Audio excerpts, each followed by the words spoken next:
RB Udhayakumar வந்து தொடர்ந்து முன்னாள் முதல்வர் ஓபிஎஸ் பற்றி நிறைய விஷயங்கள் பேசி வர்றாரு.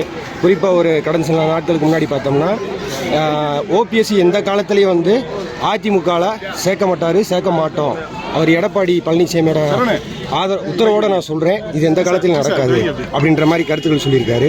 அது மாதிரி அதிமுக கட்சியை அழிக்க அவர் சுயநலத்துக்காக பல்வேறு வழக்குகள் இந்த 54 ஆண்டு காலத்தில் அதிமுக சந்திக்காத பல வழக்குகளை அவர் பதவிக்காக போட்டிருக்காரு.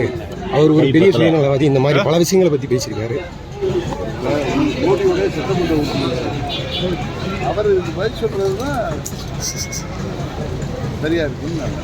இருந்தாலும் உங்க கருத்து இல்லை, உங்க கருத்து அவர் சார்பாக நான் பேச முடியாது.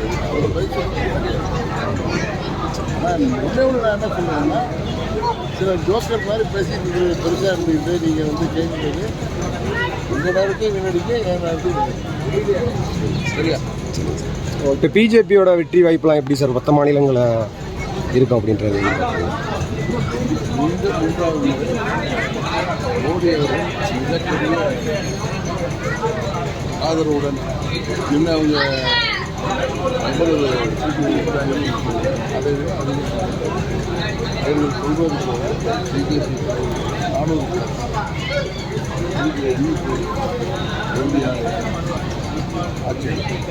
சார், இப்போ தொடர்ந்து இஸ்லாமியர்களை பற்றி எதிராகவே பேசிட்டு வர்றாரு மோடி அப்படின்ட்டு எதிர்கட்சிகள் வந்து பல விமர்சனங்களை வச்சுக்கிட்டு வர்றாங்க. அதை பற்றி என்ன சார்? அவரால்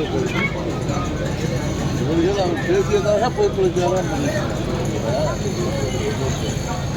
மதவாதம்னா என்ன? ஒரு மதத்திற்கு ஆதரவாக பேசுவது, ஒரு மதத்துக்கு எதிராக பேசுவது மதவாதம் தானே.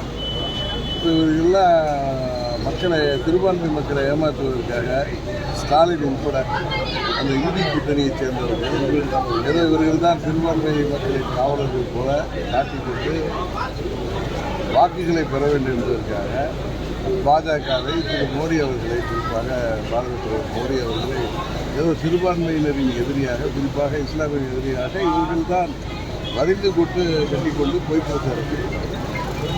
உண்மையில் நீங்கள் பார்த்தீங்கன்னா அவர் நரேந்திர மோடி அவர்கள் முதல்வரான பிறகு அவர்களுடைய ஆட்சி காலத்தில் குஜராத்தில் அதுக்கு முன்பு எத்தனையோ கலவரம், மத கலவரங்கள் நடந்தது.